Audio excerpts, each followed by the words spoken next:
دام دگر نهادم تا که مگر بگیرمش. دام دگر نهادم تا که مگر بگیرمش.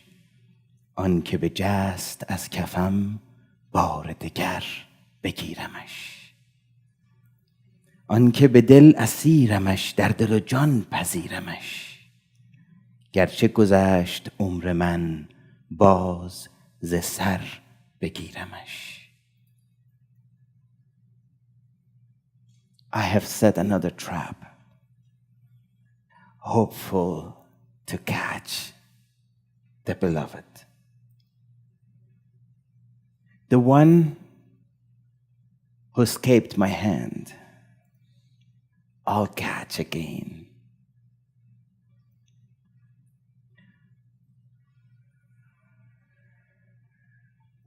The one that my heart is the slave, I'll put in my soul and on heart. Even though the life is near the ending, I'll start over another life. دل بگداخت چون شکر باز فسرد چون جگر. باز روان شد از بصر تا به نظر بگیرمش.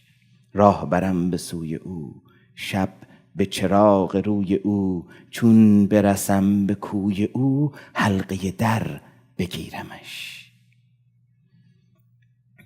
درد دلم بتر شده چهره من چو زر شده. تاز رخم چو زر برد بر سر زر بگیرمش. گرچه کمر شدم چه شد هرچه بتر شدم چه شد. زیر و زبر شدم چه شد زیر و زبر بگیرمش. تا به سحر بپایمش همچو شکر بخایمش. بند قبا گشایمش بند کمر بگیرمش.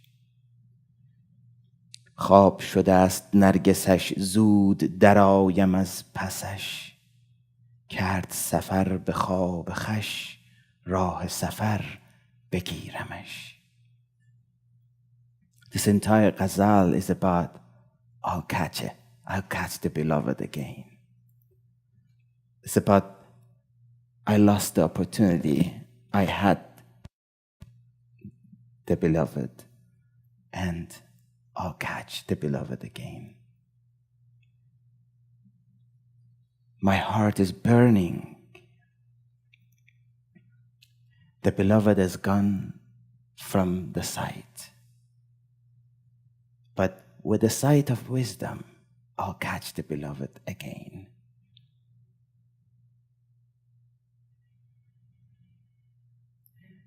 My heart pain is worse today. My face color is pale like gold color. Once the beloved come to steal some gold, I'll catch the beloved.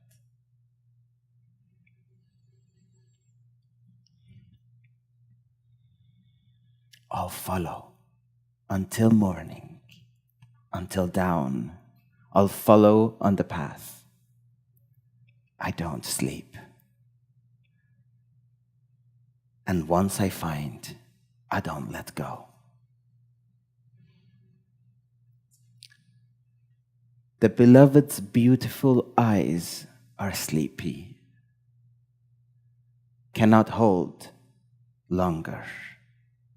I'll wait, and I come once the beloved is asleep.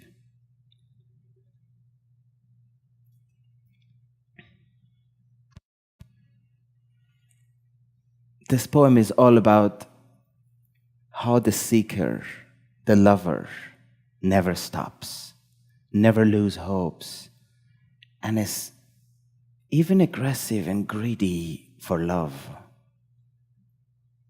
is not sitting behind in depression.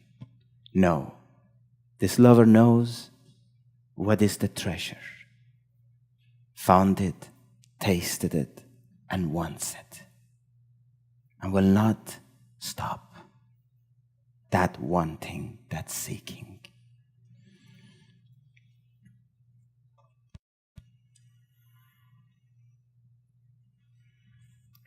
So I brought you today another part of the wisdom tree, or it could be a river tree, as Mullah Hussein said. This is the part that speaks about Sharia.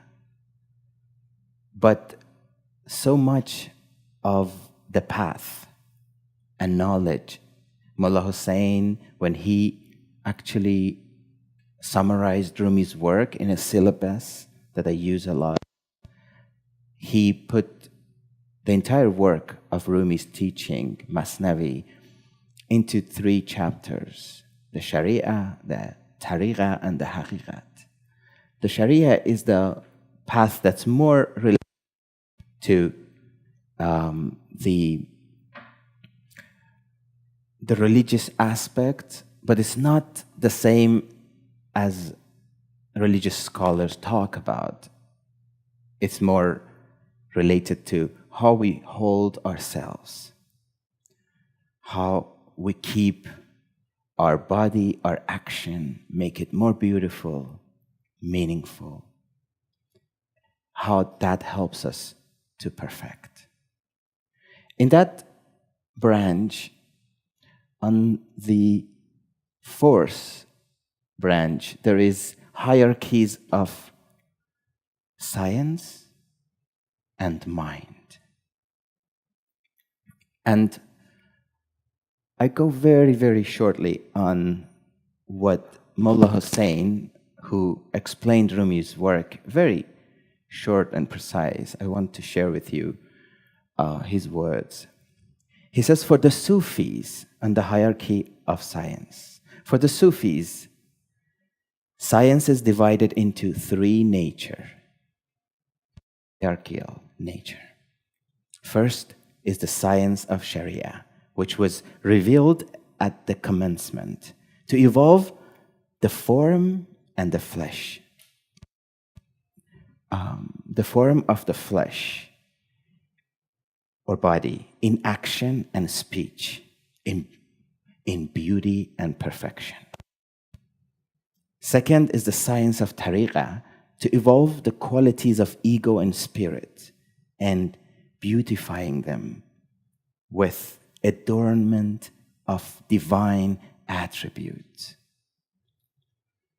Third is the science of truth, which is haqiqa, which is the insight to God and to understand the meaning of His names and His qualities and the truth about them.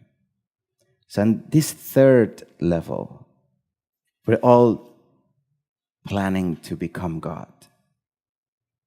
After we evolve through our body to our spirit, this 3rd level is where the true realm of love exists. I know this. Actually, I simplified the English version. Version 1 was very difficult. So in another system, science is divided into 3 categories. The science that was earned or achieved as a result of hard work, pain, concentration, and persistence. Does that sound familiar? Anyone been to school? Oh, yeah, PhD friend back there. So it's the result of hard work, pain, concentration, and persistence. We call that the official or earned science. We all heard. This gentleman earned a PhD in, and that is what Mullah Hussein puts in the 1st category, hierarchy of science. 2, the science that is created from sources of observation and self-evidence, not from reason nor proof and justification. We call that the inspirational or discovery sciences. In Mullah Hussein's words. The science, and the third one, the science that comes without education, pain, perseverance. That is God-gifted science, which is also called divine nature science. This is immediate from God, without go-between of any creature. And then he brings a phrase from the Quran, from this story that Moses sees a wise man. And God says, I gifted him this special science. And it's a very interesting story, because Moses says, I want to be with you. And this German says, you cannot be patient with me. You cannot hold yourself. I know things you do not. And Moses, a great prophet, he says, no, I will be patient. And they go on the path. Moses first, the gentleman in Sufism, we call him Khizr, the prophet in green. Khizr puts a hole in a boat that they all were sitting. And these are poor people. And Moses shouts, what are you doing? You're destroying their property. You're putting everybody's life in danger. And he says, didn't I tell you, you have no patience to be with me? And then Moses says, okay, I'll be patient. Next time, I'll be patient. And then they go on, and this man kills a little boy. Moses says, what did you do? That was indeed a big sin, a great sin. You cannot kill a boy. He says, didn't I tell you, you have no patience? And then he says, okay, I'll follow you. I know you know something that I don't know. I want to know that. And then they still go on their way. They go to a village. These villagers are mean to them. They don't want to feed them. They're very hungry and thirsty, like starving and dehydrated. So they get to, they're leaving the village, and Khizr stops by a ruined wall. And he starts fixing it. You know, you're hungry, you're thirsty, and what? You're working labor? For whom? For these people that were not nice to us? So Moses again loses temper, says, what are you doing? Didn't you see? They were not nice to us. We're hungry, thirsty. And he says, you see, you cannot be patient. You cannot go on this path with me. After this, I tell you the secret of every one of these things that I did. But I will not take you anymore. So then Khizr tells the story. And when here we talk about you want the rest of the story? I didn't. The secrets that Moses says. You can go to the Quran and read it. I had to go and check it out. It was very interesting. This is one of those parts of the Quran that the Sufis take a lot from, because it's a great prophet based on the Islamic tradition. Moses is one of the greatest of all. Like, together with Muhammad, Jesus, Noah, and Abraham, these five are the greatest. They're the most revered. They brought books.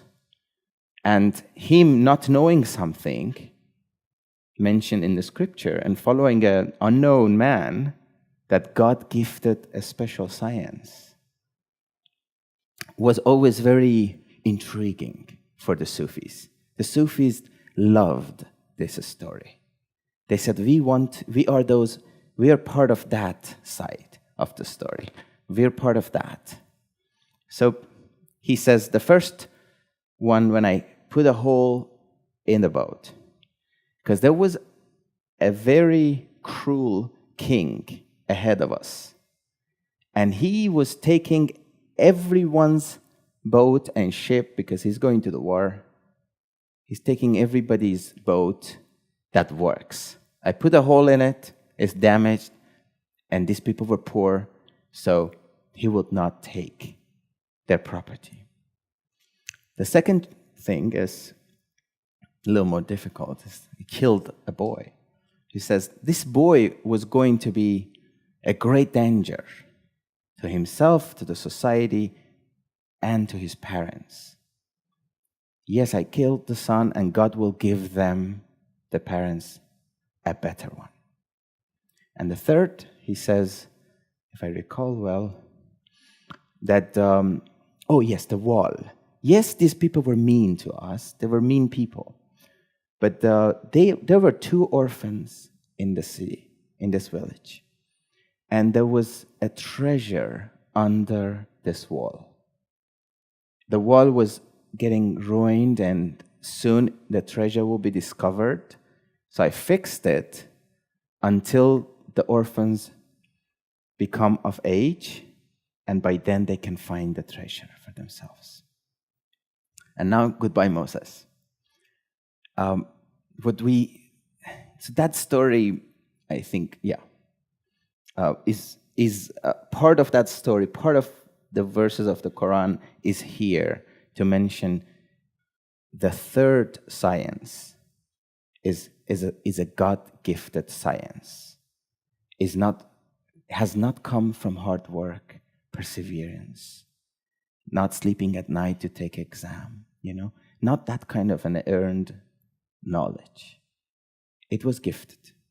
And the Sufis believed that there are some people always on earth, at least one, who has this special gift that without learning knows the truth, can find and has clarity and can see wrong from right, and can help the bigger society. If this person is hidden, it's worse for the world. If this person is available and can lead, is best for the world. Anyway.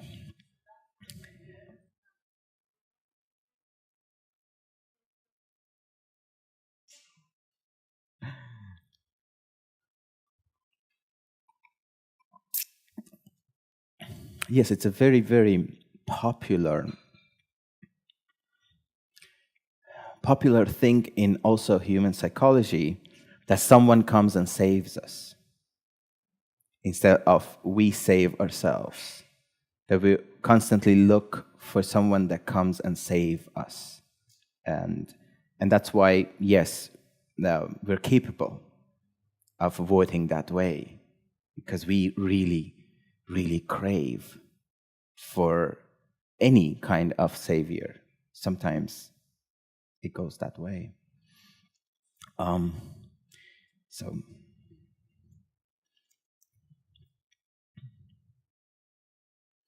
you must know, science is a darling, superb essence, and wisdom is liquid treasure. The honor of science cannot be spoken in words. This is an instrument for achieving the goals. With its blessings, eternal life must be achieved. Earthly goals should be left behind. The science must help us in eternal state, not a tool to enrich ourselves on earth with material. These are all my translation of words of Mullah Hussein, just for us to help us understanding the stories that's coming. Mullah Hussein Kashifi, yes, he was a scholar who lived around 400 years ago, in Khorasan, eastern Iran. He was the man who put Masnavi into a summary. And I have it. If anyone wants it, I have it both in audio and I have the file, a PDF file, if somebody wants to have. It's a fourth of Masnavi. So it's quite a big volume, but it's amazing. It helps you understand, because Rumi is like an ocean. Every time you jump in, the same fish is not there. You read the same thing and it means different, and he wanted to put us in awe. His intention was for us not to think, not to really use our cleverness, to actually surrender. But if you want to get a bigger understanding, Mullah Hussein's work is incredible. Dr. Surush has edited the work. I have his edition on PDF, and he also recited it in MP3. I have it. He put like a page or half a page description before he goes in every title. Then he chooses verses of different subjects that he wanted to talk about, like different sciences, hierarchy of science. And it makes a lot of sense.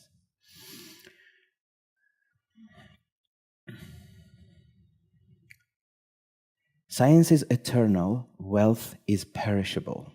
It is not the work of the wise to exchange the eternal with perishable. So if you pursue science, make sure it may bring you material, but make sure it's not part of your goal to have this science to achieve material. That's what Mullah Hussein says. Look beyond. Do it for the greater good. Go for the soul always. So now we got to Rumi's word.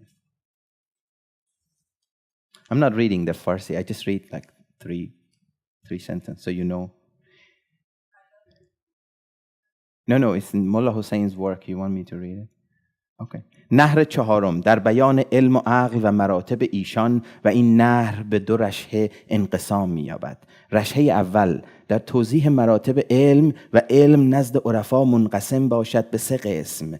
علم شریعت و آن علمی است که متعلق باشد به دو تکمیل هیئات بدنیه از افعال و اقوال و لوازم آنها از حسن و کمال، و دوم علم طریقت است و آن علمی است که تعلق دارد به تکمیل صفات نفسانیه و روحانیه از جهت تخلق و اخلاق الهی، و سوم علم حقیقت و آن معرفت حق است و شناخت اسماء و صفات و حقایق آن. And that was Mullah Hussein. Now we go to Rumi. That was the beginning of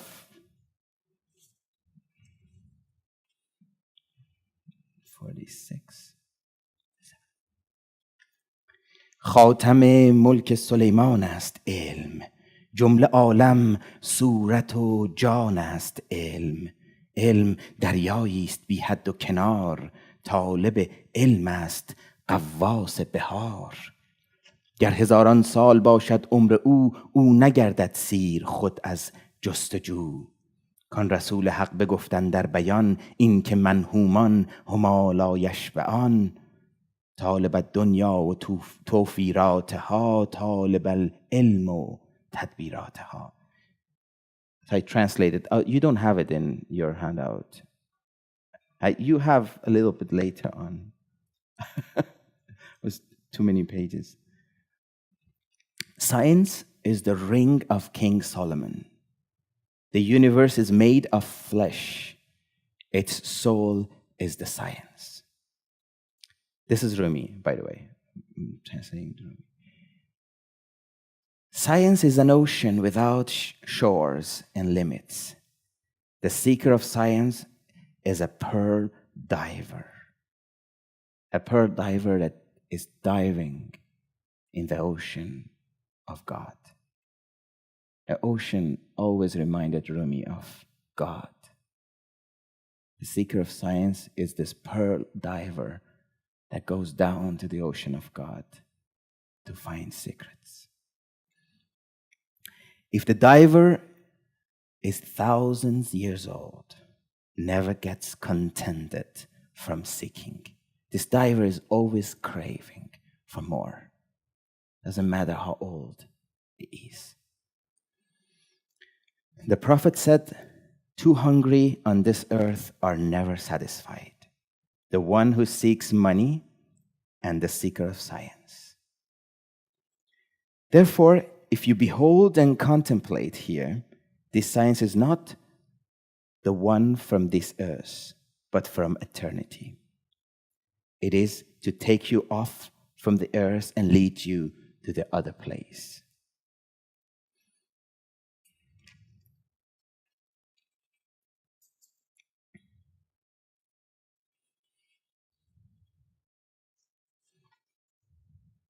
There is I think maybe you have this part of.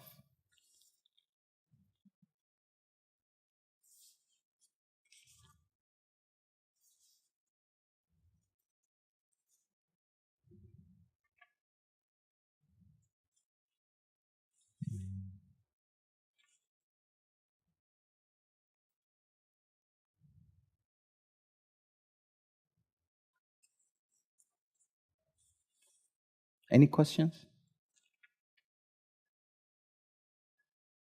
No.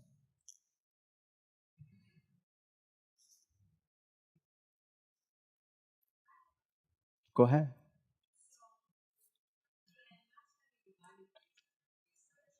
Masnavi did not do that. It's Mullah Hussein who did it. Yes.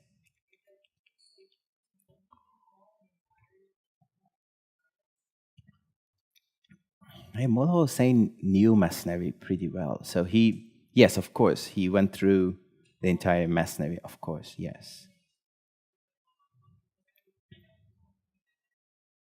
Yes, he sometimes changed the location of poems so he could create actually a reference for study.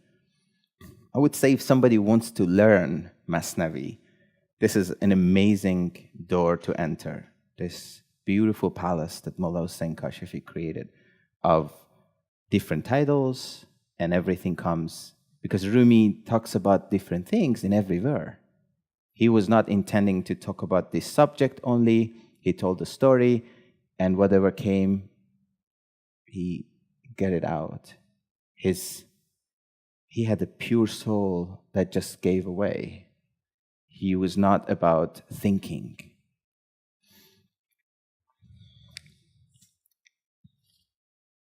$740, 51.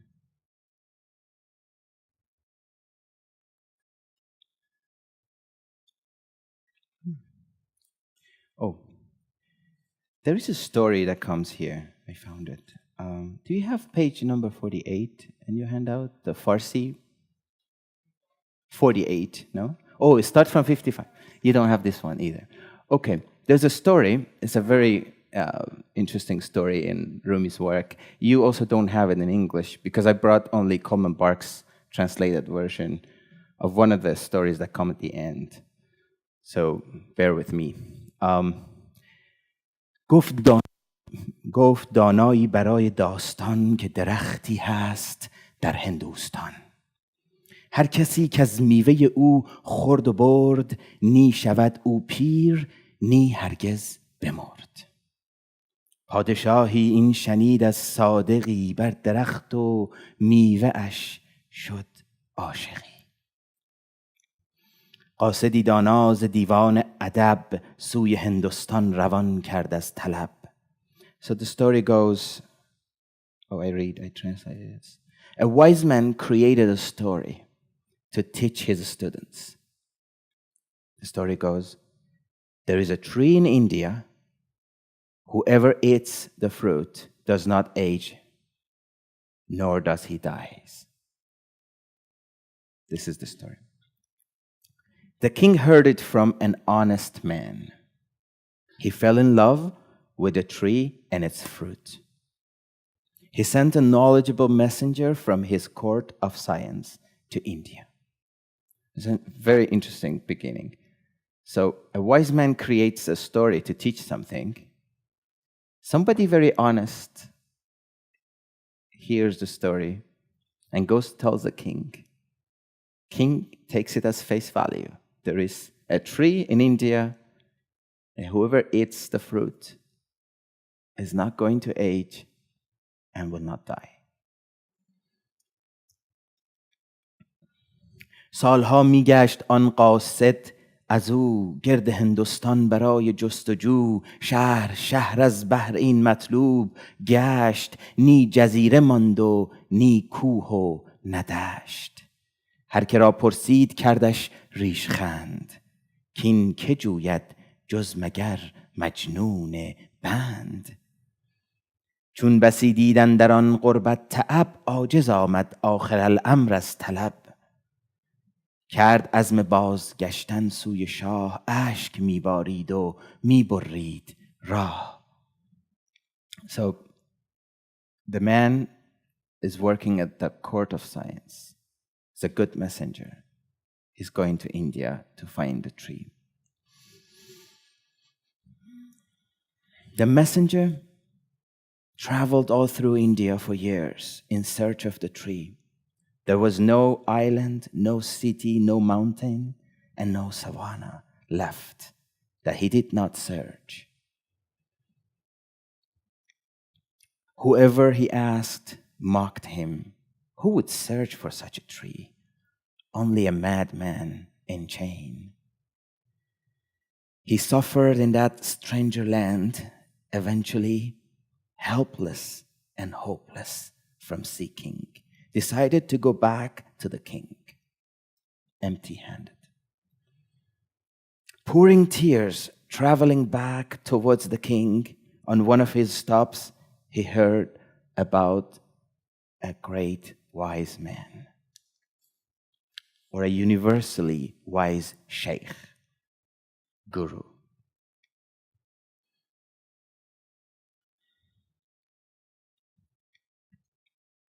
He thought, I go to him hopelessly and aim at the road from his house. I wish the sheikh prayers will be with me. This was a common thing. When people wanted to go on a long trip, they would go to someone they really loved or considered spiritual, and they asked for the blessing. So on this road back home, they feel less anxiety, there's less troubles. That prayer will be behind. And our messenger is hopeless. And being hopeless, desperate, is one of those states of beings that Rumi uses a lot in his stories. Because that's where things can happen, in that moment of desperation.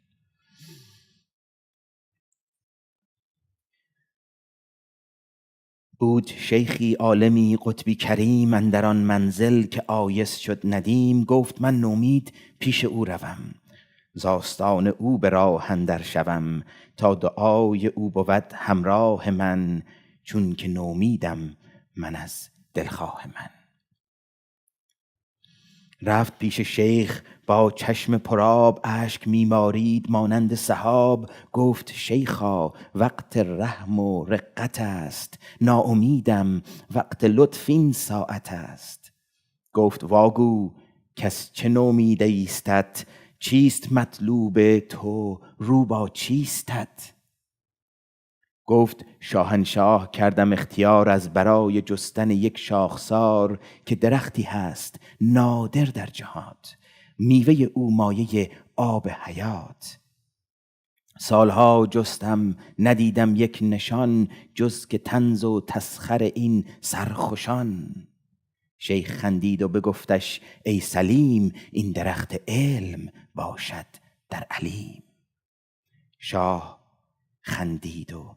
شیخ خندید و بگفتش ای سلیم این درخت علم باشد در علیم بس بلند و بس شگرف و بس بسیط، آب حیوانی ز دریای محیط.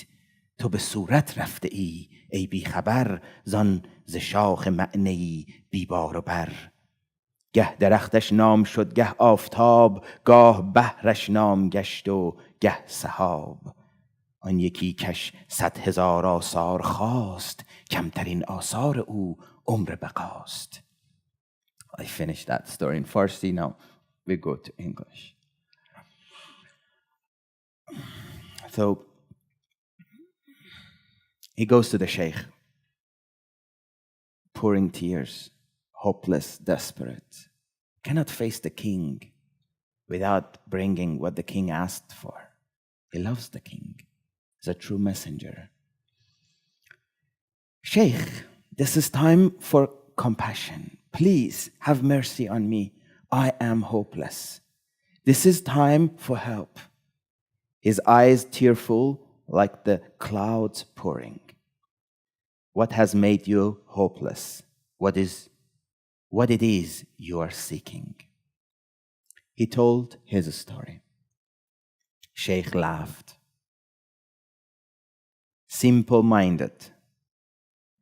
That is the tree of science in both universe. Tall, exceptional, and subtle.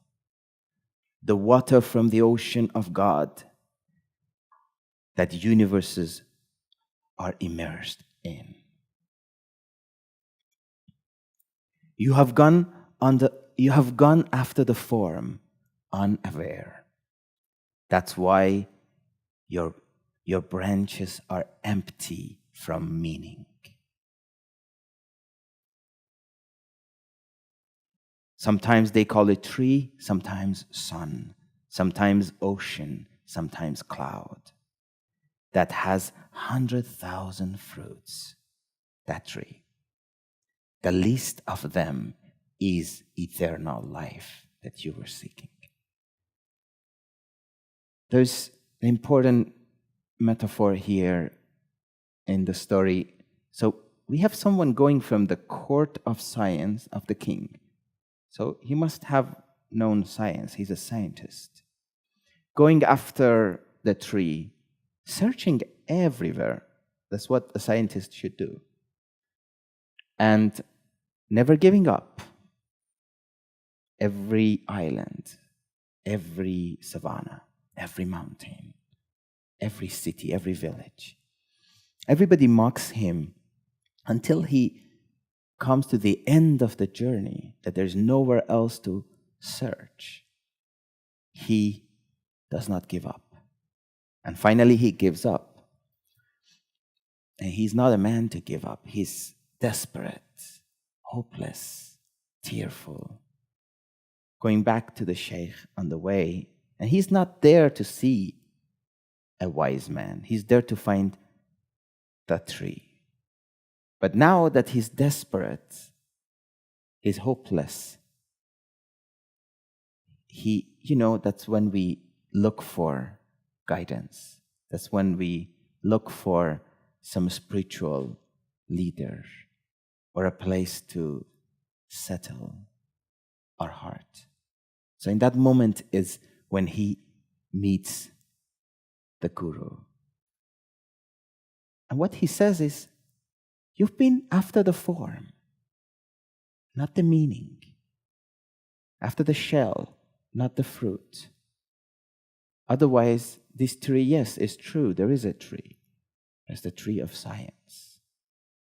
And obviously, in our story, our scientist is maybe from the first level of science, who is just checking out the forms, looking for that special tree, not looking for the depth, the meaning inside. What time is it? Do we have the time? 8:07. Do you want a break or you want me to continue?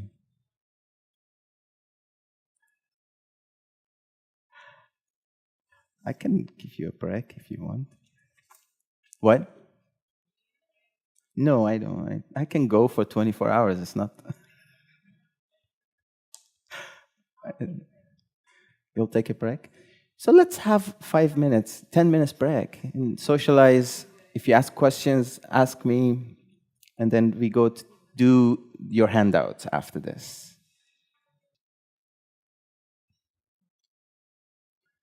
So I skipped some part of the chapter on science in Mullah Hussein because it was longer. If we have time, I go later back to it. Now I want to start with your handout because we have plenty to go in there. We came to the part that's the science or the knowledge. My good friend, Dr. Khani, said, maybe you use knowledge instead of science. We can do that too. So the knowledge of ladoni, which comes direct from God. And Rumi and Mullah Hussein says, this story that I'm going to read for you is about that. در بیان علم لدنی که علم اهل دل است و اهل تن از حقیقت این حال غافلند. So there's two people, the people of the heart and the people of the body. The people of the heart have this special gift of knowledge from God. And the people of the body, they don't know about it. They cannot know about it. علمهای اهل دل حمالشان، علمهای اهل تن احمالشان. علم چون بر دل زند یاری شود، علم چون بر تن زند باری شود. گفت ایزد یحمل اسفاره، بار باشد علم کان نبود زهو. علم کان نبود زهو بی واسطه، آن نپاید همچو رنگ ماشته. لیک چون این بار را نیکو کشی، بار برگیرند و بخشندت خوشی. این مکش بهر هوا آن بار علم، تا ببینی در درون انبار علم. There are two people. The people of the heart, their science is a career that takes them around. The people of the body, their science is carried by them. Is heavy, is a burden on them. The science enters the heart, it becomes a true yar. Yar is a Farsi word for beloved, but also it means a helper friend. It says, the science that enters your heart is a true friend to you, is a true beloved to you, because it actually helps you through. The science enters the body, it is a load to carry. Again, when we see it memorized, and I was reading another statistic, somebody wrote that 10 days after the final exam, if they take the same exam from university students, they're all going to fail. 10 days. And they earn a bachelor degree, a master's, a PhD. But it just takes 10 days for this load to unload itself. Because we're not made to be computers. We're not made to load, more hard drive, carry more. We don't like it. We unload it. Shift, delete in computer and not in Mac. So Rumi, long time ago, talks about the same thing. He says, there is a science that goes on your heart, enters your heart, and it becomes a true friend, a helper that takes you, carries you like the best horse, flies you. And there is a science that enters, but it's on your body. It's like you are the one that carries this load, makes you heavy, crowning.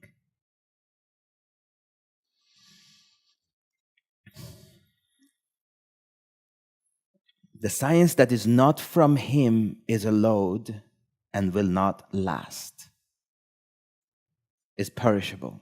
However, if you carry the load for the greater good, they take the load off your shoulders at once and give you happiness instead. So it's not all bad. You can carry this science. You can take the load. But it's important why you're taking it. Are you doing it for your own ego, selfish soul, to gain material? Or are you carrying it for service, to give others, to be benevolent? Even so, that carry is good. So Rumi says, you can carry. You can carry if you're doing it for the greater good. Somebody comes suddenly, unload it, takes it off your shoulder, and gifts you happiness instead. Just because your intention was right, you had the right goal. Clean yourself from all your characteristics and traits that makes you who you are. Your true self shall appear.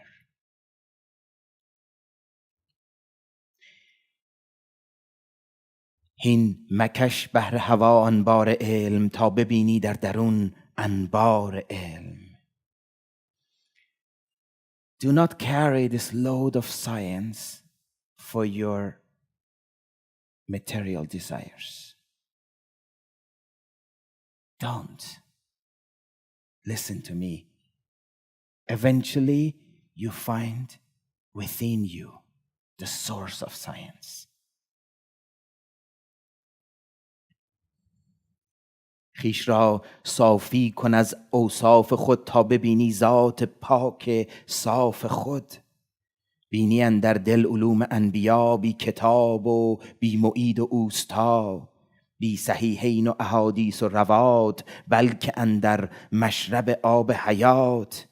ور مثالی خواهی از علم نهان، قصه گو از رومیان و چینیان. So this is the preface. It's like a few verses before Rumi in his own work start the story that we have with Coleman Barks translation. It says, inside your heart, you find the science of the prophets, without books, teachers, or scriptures. The Chinese, one more verse I want to translate here. No, it's good. If you want an example of what I told you just now, and how you can find this in your heart, this science, I want to tell you a story of the Greeks and the Chinese.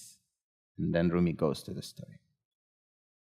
چینیان گفتند ما نقاشتر، رومیان گفتند ما را کر و فر. گفت سلطان امتحان خواهم در این که از شماها کیست در دعوی گزین. اهل چین و روم چون حاضر شدند، رومیان در علم واقفتر بودند. چینیان گفتند یک خانه به ما، خاص بسپارید و یک آن شما. بود دو خانه مقابل در به در، زان یکی چینی ستد رومی دگر. چینیان صد رنگ از شه خواستند، پس خزینه باز کردان ارجمند. Actually, I don't have Coleman Barks here. Somebody can give me? That's perfect, because I have my own translation.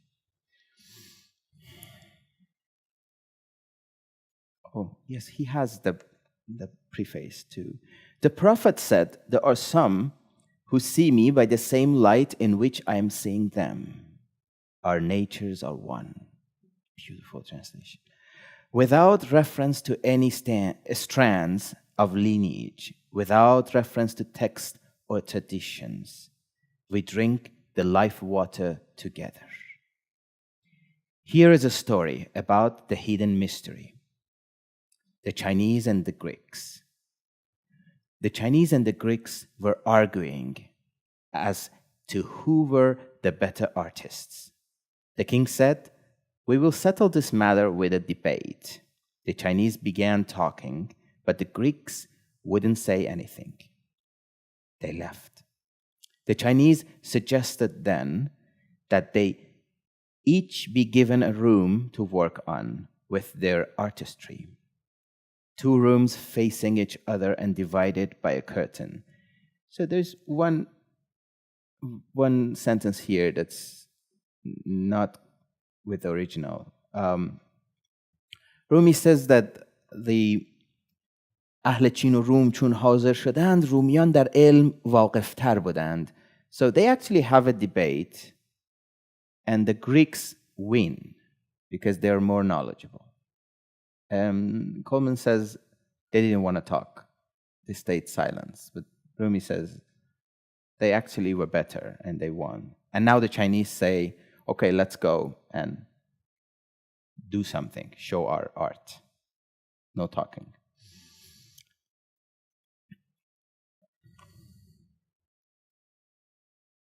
The Chinese asked the king for 100 colors, all the variations, and each morning they came to where the dyes were kept and took them all. The Greeks took no colors. They're not part of our work.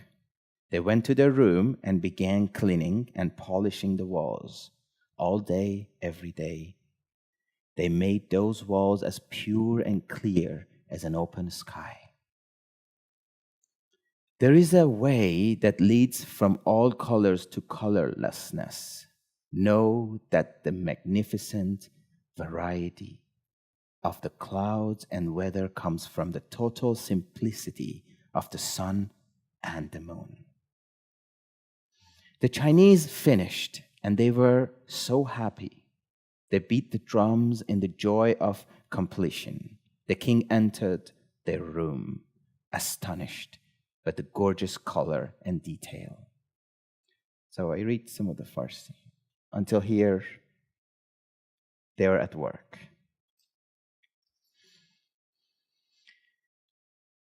بود 2 خانه مقابل در به در زان یکی چینی ستد رومی دگر چینیان 100 رنگ از شه خواستند پس خزینه باز کردان ارجمند هر صباحی از خزینه رنگ ها چینیان را راتبه بود از عطا رومیان گفتند نه نقش و نه رنگ در خرایت کار را جز دفع زنگ در فرو بستند و صیقل می زدند همچو گردون ساده و صافی شدند از 200 رنگی به بیرنگی رهیست رنگ چون ابر است و بیرنگی مهیست چینیان چون از عمل فارغ شدند از پی شادی دهلها می زدند شه در آمد دید آنجا نقش ها می ربود آن عقل را و فهم را بعد از آن آمد به سوی رومیان پرده را بالا کشیدند از میان عکس آن تصویر آن کردارها زد بر این صافی شده دیوارها هرچه آنجا دید اینجا به نمود دیده را از دید خانه می رو بود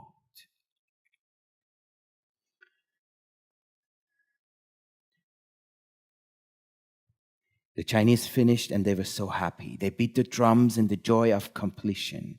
The king entered their room, astonished by the gorgeous color and detail.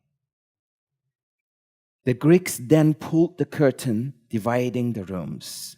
The Chinese figures and images shimmeringly reflected on the clear Greek walls. They lived there, even more beautifully and always changing in the light. The Greek art is the Sufi way. They don't study books of philosophical thoughts. They make their loving clearer and clearer. No wantings, no anger. In that purity, they receive and reflect the images of every moment. From here, from the stars, from the void. Then they take them as though they were seeing with the lighted clarity that sees them. In your light, I learn how to love. In your beauty, how to make poems. You dance inside my chest where no one sees you, but sometimes I do, and that sight becomes this art. Drum sound rises on the air, it's torp my heart. A voice inside the beat says, I know you're tired, but come, this is the way. Are you tired? Here it says, I know you're tired, but come, this is the way. Are you jealous of the ocean's generosity? Why would you refuse to give this joy to anyone? Fish don't hold the sacred liquid in cups. They swim the huge fluid freedom. Amazing work of Coleman Barks. I would want to read the rest of the Farsi, then I go over some of my translation. There's little differences, not much.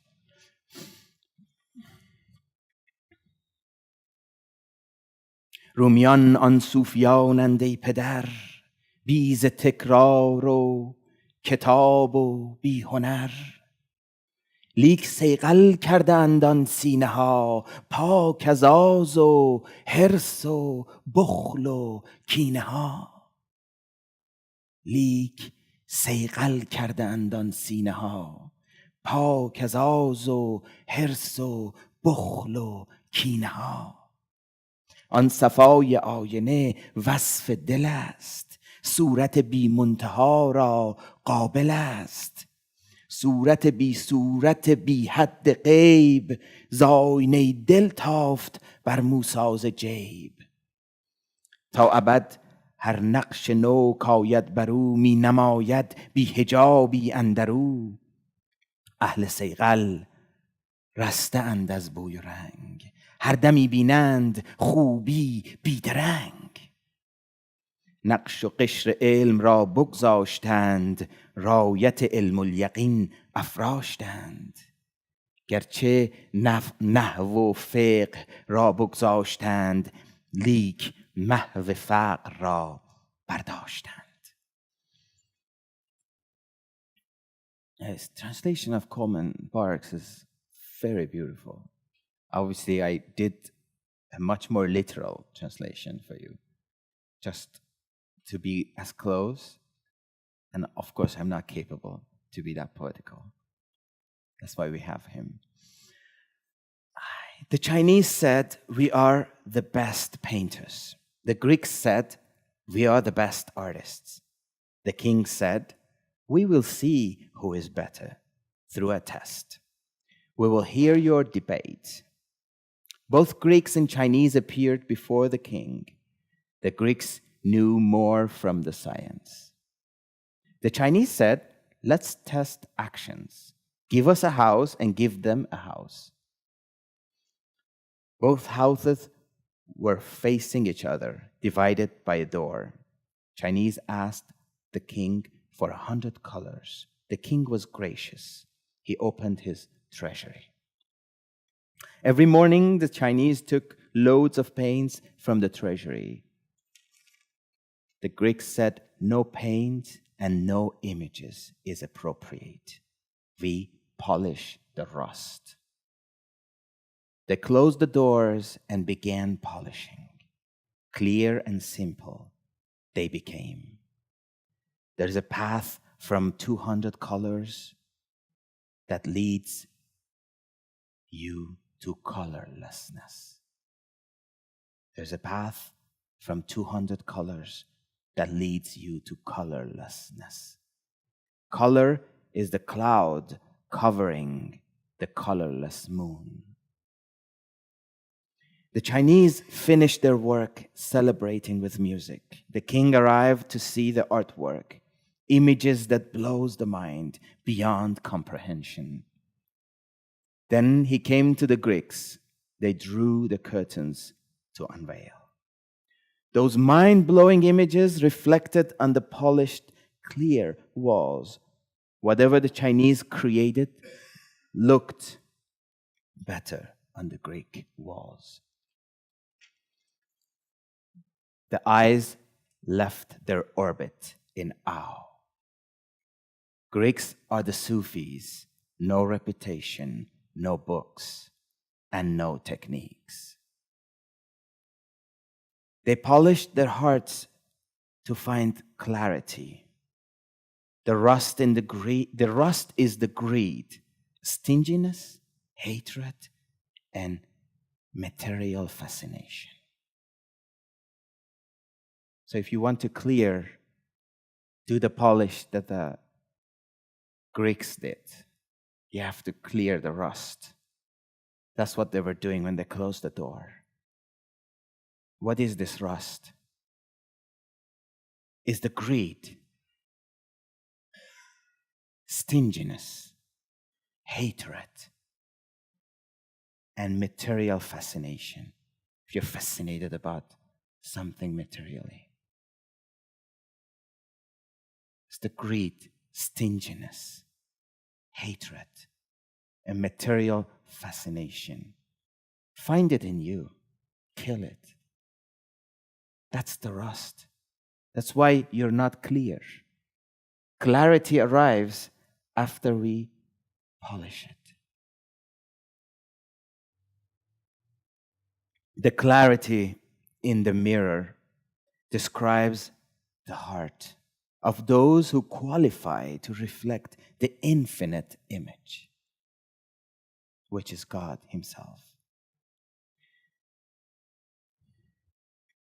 The people who polish are liberated from smells and colors. In every instant, they see only beauty.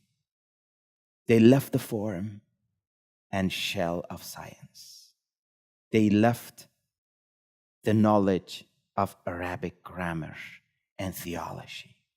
Yet they took the dissolving science of poverty. So that was our Greek and Chinese story. Yes, that's a good question. Zephyrus is from Greece, and he asked me earlier. I said, you asked me during the question answer, and you brought it up now. So it's Rome, not Rome as Italy. Rome is why we call Rumi. So it's his own region. When he says Rumian, it means people from his own area, Konya. That was the place that the Byzantines used to be. Then that's why they call it Rome. But I think Coleman Barks made the right choice of picking Greeks because they were the closest he could pick. Or you could say Byzantines. In other translations, Byzantines. Yes, okay. Roman Empire, yes. That's true, yeah. Yes, that's okay. So he's clarifying, and he says that the empire was called the Roman Empire, the one that was in Byzantium. And at the time, they were still around, I believe, when Rumi was doing his work 800 years ago. Yes. I see. Yes. Okay. Yeah.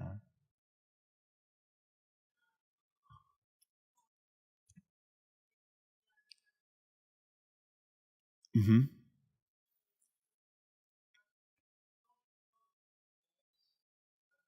So a bit of history is that we have where it is Istanbul today, used to be the capital of the Eastern Roman Empire. And that's what happens when Rumi moved to Konya. That's why he had many Christian friends. He had Greek friends. He had it was a very, very multinational city because it was still part of the Eastern Roman Empire. They just lost that area of their empire but they still kept the main part for many, I think for a few centuries to come.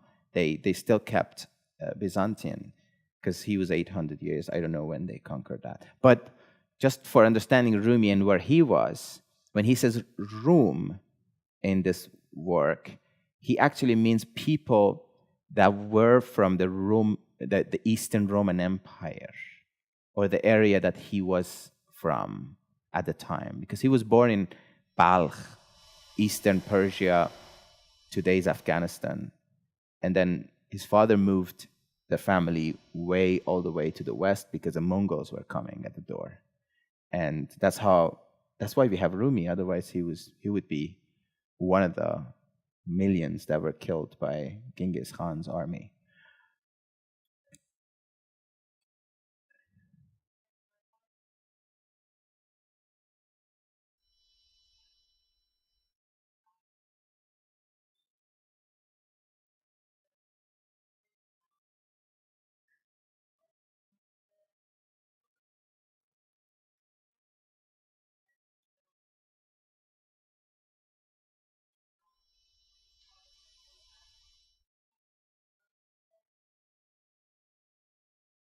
Well, I liked his choice. I mean, I don't want to get a lot into the choice of words.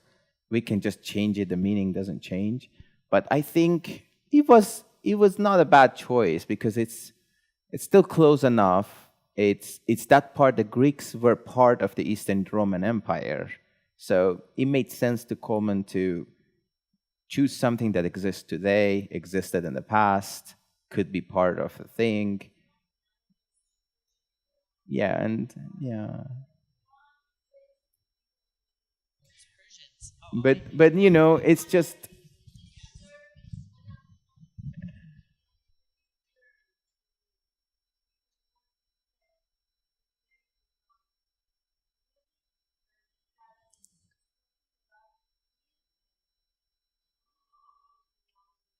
yes, but he also, no.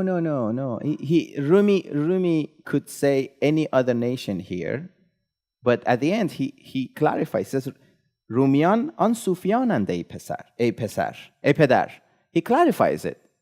So you could put Iraqis, still works, because he says the Sufis has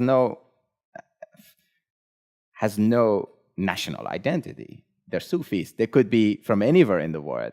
The people that clean themselves from this greed, stinginess, hatred, and material fascination. That's what he describes later. They could be from any nation. And, well, I wish we had more in Iran. I can't claim. No one can. Is hamdeli as hamzabani khoshtar ast. This another verse of Rumi that says, having the same heart, the language of the heart, is more pleasant than the language of the tongue. So let's go. And any other question? No? Oh, go ahead.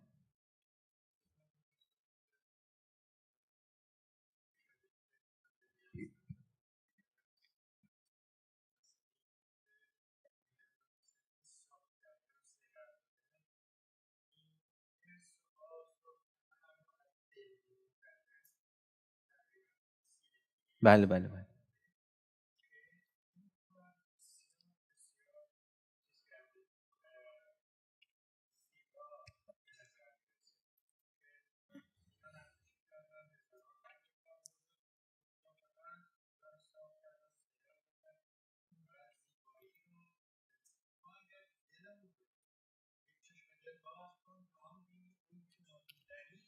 آن بینی. بله بله.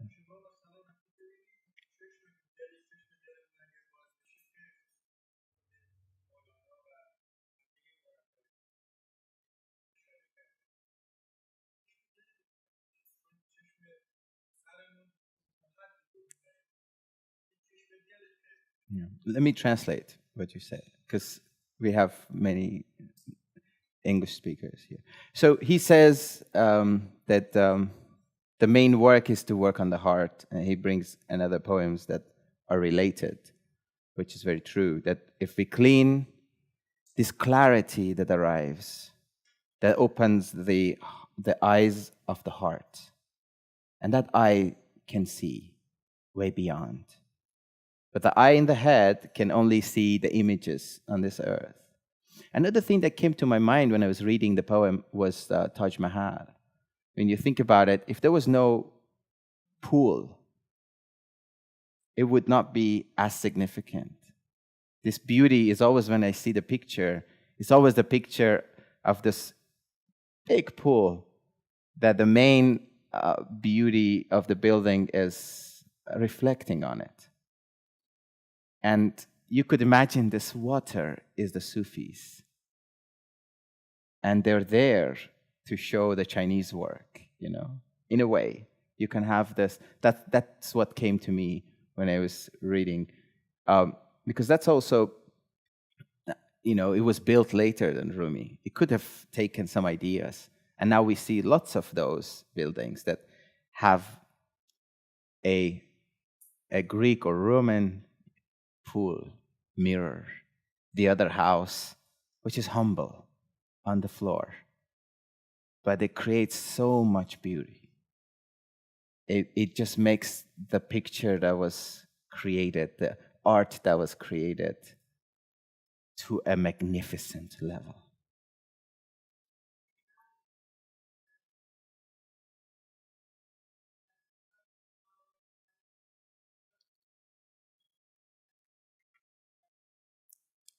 If we clear ourselves, yes, our life on this earth is a reflection of heaven, which means we have to live in heaven. If we have this joy that we must have when we're in heaven, right here, then we can say that, yes. If we live as we are in heaven, yes, it's a reflection. Otherwise, our mirrors are dusty. We do not see that heaven that we should reflect. And if we are miserable, then we have hatred, jealousy, greed. All these things are not signs of heaven. They're things that we have to clean.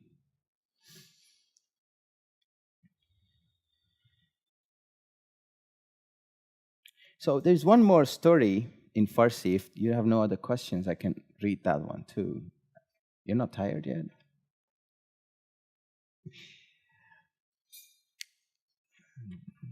Okay, I have to translate this one as it goes. I haven't done my homework. پیش استاد اصولی هم اصول خواندان شاگرد چست با حصول. پیش استاد فقیهان فقه خوان فقه خواند نه اصولا در بیان.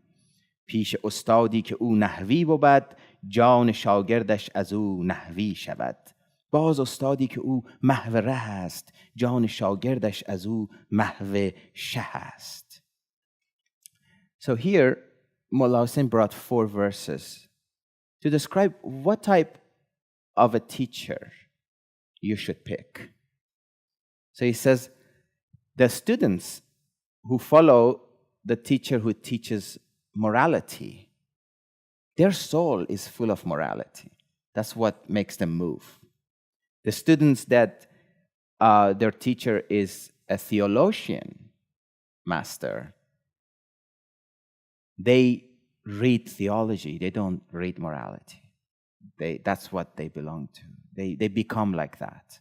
This teacher has so much influence. And the teacher who teaches Arabic grammar, the soul of his students follow that. And again, there is a teacher who has dissolved himself or herself into the path, who has been dissolved into the path. The soul of those students following him is dissolving in God, is dissolving in the King, which is God. So it's so principally important what we learn, who we learn from. because that actually put a stamp on us.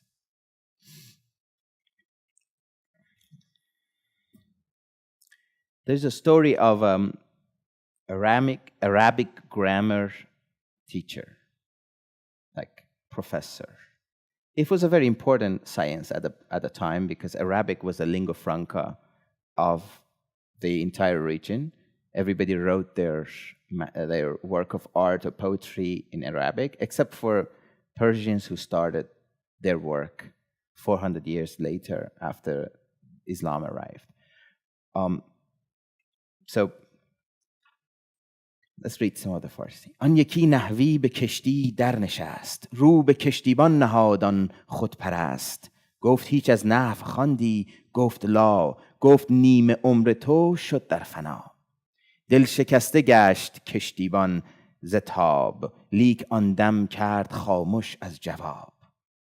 باد کشتی را به گردابی فکند، گفت کشتیبان بدان نحوی بلند. هیچ دانی آشنا کردن بگو، گفت نی ای خوش جواب خوب رو.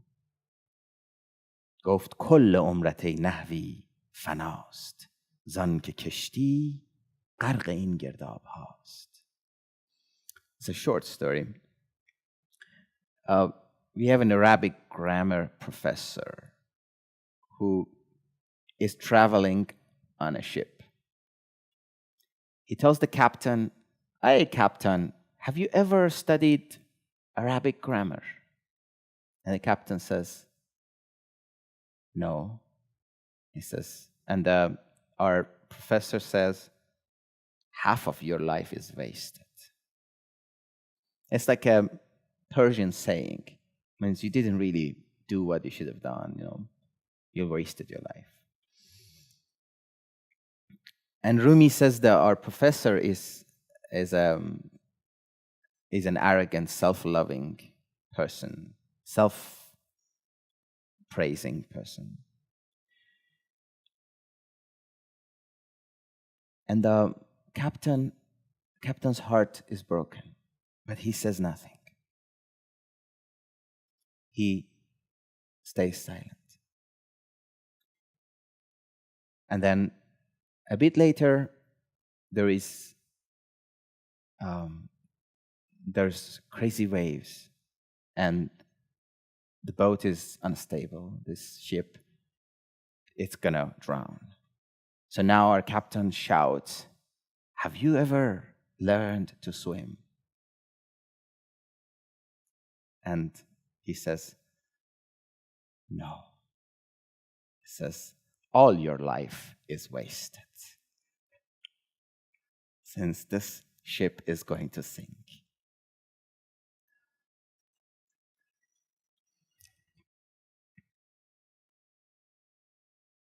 Now, Rumi elaborates. It's very beautiful verses that I will read for you. محو می باید نه نحو اینجا بدان، گر تو محوی بی خطر در آب ران. آب دریا مرده را بر سر نهد، ور بود زنده ز دریا کی رهد. چون بمردی تو ز اوصاف بشر، بحر اسرارت نهد بر فرق سر. Rumi says, in this place, you must be dissolving. And he plays with two words. Mahv means dissolving, becoming nothing, losing the ego, losing all. He says, here you must be dissolving. You must be from that side, from that form, which is formless. Not the grammar, not that sort of science. That does not help here. If you can dissolve, jump into the ocean. This ocean brings the dead up and put it on its head. Once you're dissolved, you're dead from your ego. Dead bodies come up. Ocean doesn't like them to keep down. And Rumi uses that metaphor to say, once you're dead from your ego, once you dissolve that ego and it's gone, then the ocean brings you up, elevates you, gives you a higher place. And you're still alive with your ego, you cannot escape. You cannot escape. Once you're dead from the characteristics of human, this ocean of secret will put you on its head in the highest place. ای که خلقان را تو خر می خوانده ای، این زمان چون خر بر این یخ مانده ای. مرد نحوی را از آن در دوختیم، تا شما را نحو محو آموختیم. فقه فقه و نحو و صرف در کم آمد یابی ای یار شگرف. غیر این معقول ها یابی در عشق با فر و بها. آن طرف که عشق می افزود درد، بوحنیفه و شافعی درسی نکرد. عاشقان را شد مدرس حسن دوست، دفتر و درس و سبقشان روی اوست. I'm going to try to translate. So he says, "Oh, you that you called everyone stupid like a donkey. Now you're like a donkey on ice.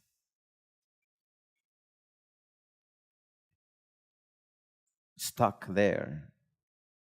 I brought this story of the grammar teacher so I can teach you the science of dissolving, the science of nothingness." And then he goes, if you want to find the root of every science, the root of theology, the root of Arabic grammar, and the root of other science, have them less.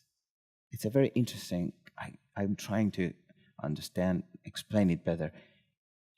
You want to get rid of them to have more of them. در کم آمد یابی یار شگرف. It's not the more you have, the more you get from them. It's the less you have. Just like cleaning, polishing. No image, no color. And more than this, beyond the mind and logic, you find it in love, Rumi says. And the place that love was adding to the pain, increasing the pain. The theology of Abu Hanifa or Shafi'i did not teach anything. You cannot find in a greatest theologian work anything for the increasing pain of love. That comes, and there is another science for it that Rumi says he has. Or with your psychologist, maybe. Not against them. But if you want to update the work, these days is the days of science, and I think Rumi may have said that. عاشقان را شد مدرس حسن دوست. The beauty of the beloved is the teacher for the lovers. The beauty of the beloved is the teacher for the lover. It's very striking. They're not going to learn in school.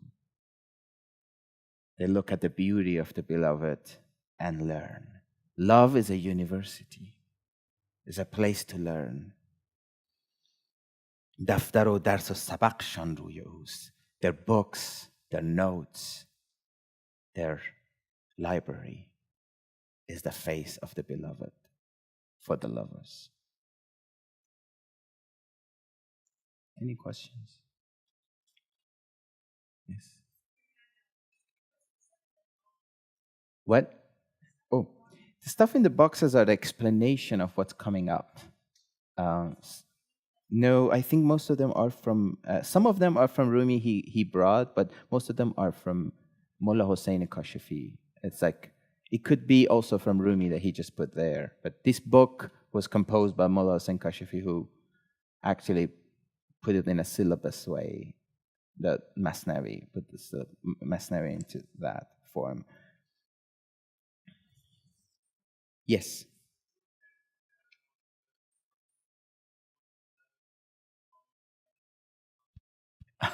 You like that? I see you smile. آن طرف که عشق می افزود درد، بو حنیفه و شافعی درسی نکرد. At a place that the love increased the pain. Because if it's not giving you that much pain, you can still study. You can still do it. But once the pain is increased, then there's no lesson there for you. You're going to leave it. You have pain, and you're looking for something to calm you, and there's no lesson there for you.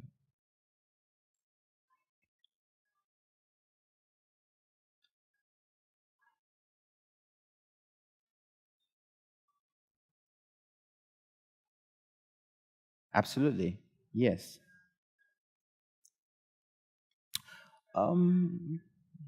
Yes, and yes, but also he's great. He's bringing the greatest theologians he knew and respected of the time. The schools of Shafi'i and Hanafi that they were very popular. They're still very popular in the Muslim world. The great schools of theology. So he wanted to say, oh, this is the greatest sciences that you could follow and find cure for yourself or find answers to your questions, but not where the love is increasing the pain. That's a different science. That's a different word. That's where you stop that. And yes, it's a different university. It's a different, in the hierarchy of knowledge, it's a different stage.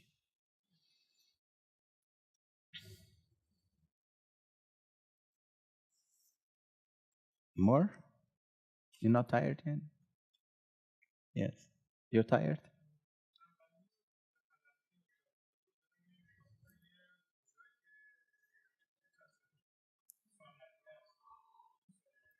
بله بله. That's true. Yeah. Bale, bale. I don't want to get into religion. He's talking about the religious aspects. Yes, yes, true. It's they are from the Sunni word, and the Shias have their own. And yes, true. But and Rumi was Sunni. I believe, yes. I think he was Hanafi. I'm not sure quite. I have to check. But maybe. Yes, yes, yes. Maybe Shafi, I heard. But I'm not that good in theology, so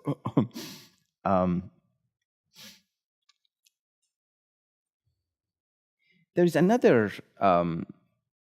story which is short. I'll read it for you, and then you can all go home.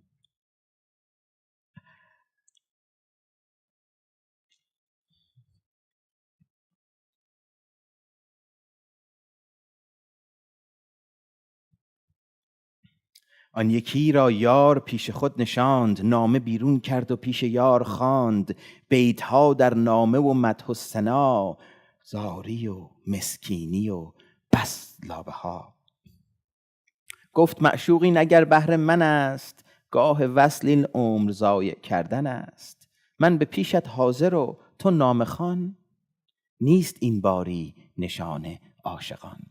The story says that there's this lover who wrote many letters to the beloved, and now they meet, they're together, and the lover starts reading the letters for the beloved that he wrote ages ago, and full of pain, of distance, pain of longing, full of beautiful words for the beloved. These letters are that way. And then the beloved says, if you're reading these letters for me now, once we are together, this is a waste of life. We're together. These letters are for the time that we're not together. I am here present and you read letters? This is not the sign of lovers. This is not showing you're in love.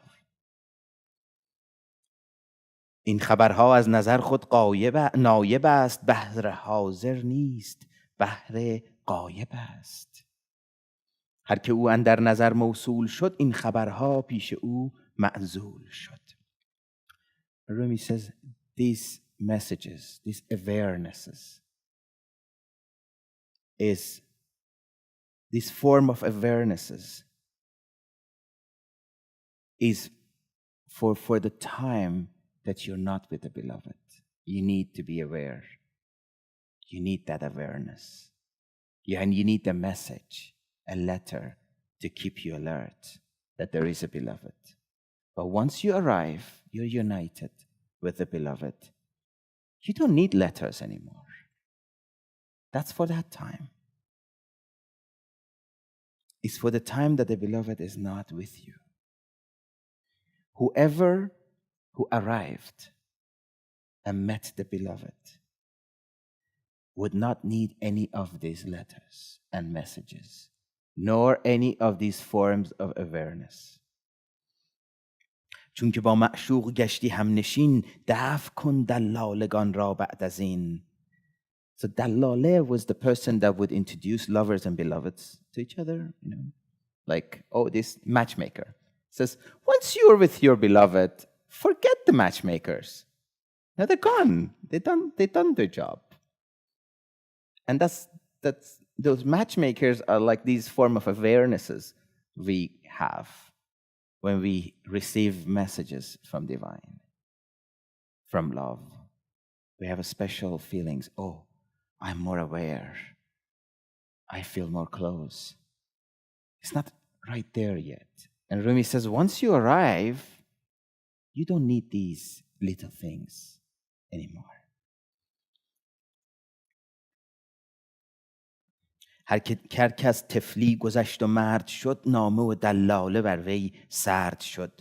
نامه خواند از پی تعلیم را، حرف گوید از پی تفهیم را. پیش بینایان خبر گفتن خطاست، کان دلیل غفلت و نقصان ماست. پیش بینا شد خموشی نفع تو، بهر این آمد خطاب انس تو. So it says, only you can read letters, you can go to the matchmakers again once you arrive, only to teach. Only if you want to teach others about the path. Otherwise, it's forbidden. Because it's a notion, once you have that special feeling, you are in that state of being, of unity with the beloved. You want to keep it. You don't want to let your cleverness work. You don't want to come to this word that, there was little fun, there was little awarenesses around. Unless you want to teach. Once you are with the ones who can see, you should not give awareness. You should not bring news. That shows your ignorance. Before the ones who can see, once you are before them, you better be silent. That's in your benefit.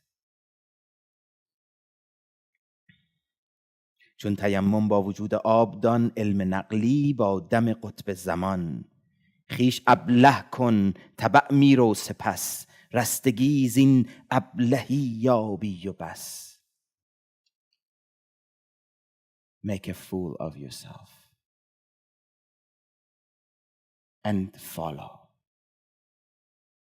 Don't be clever. Make a fool of yourself and follow. Do not claim leadership. You would find salvation through this advice. By making a fool of yourself, you will find salvation. اکثر اهل جنه ابله ای پسر، بهر این گفته است سلطان البشر. زیرکی چون کبر و بادانگیز توست، ابلهی شو تا بماند دل درست. So Rumi brings a saying of the Prophet Muhammad, says, most of the people in heaven, they're fools or stupid. And Rumi says, that's why the Prophet said that. Because of this. Because if you make a fool of yourself, you don't claim leadership, you don't show off, and you follow. And there's more good in that for you. While cleverness is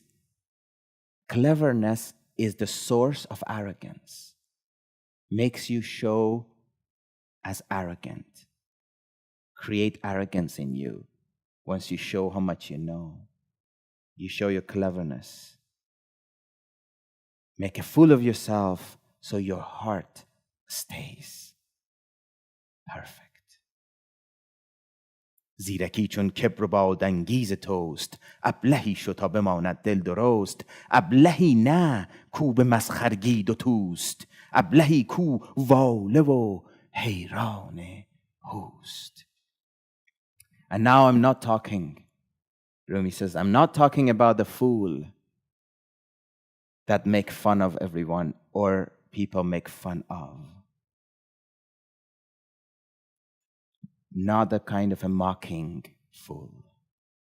I'm talking about a fool that is in love and dissolved in God. That is in love and dissolved in God. Some of them appear as fools to us, no? They're the ones who know, who find salvation.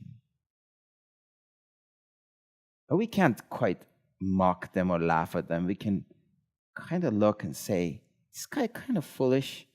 He's doing, or this girl is doing something not quite right. Doesn't make sense. They're going to extremes. But they're in love. Anyone in love appears that way, not logical. So let's make a fool of ourselves and find salvation. Thank you.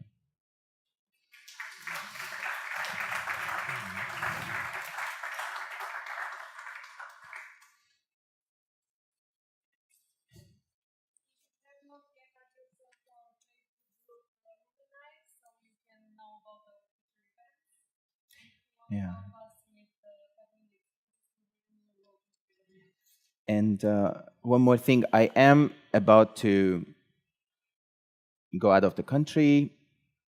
I was about to go for the last 2 months, but I kept postponing. Yes, we have more Rumi nights. That's good. But it's unlikely that I'll be here in September because there is this urge that I have to go for a wedding, and then I'll stay for 2-3 months.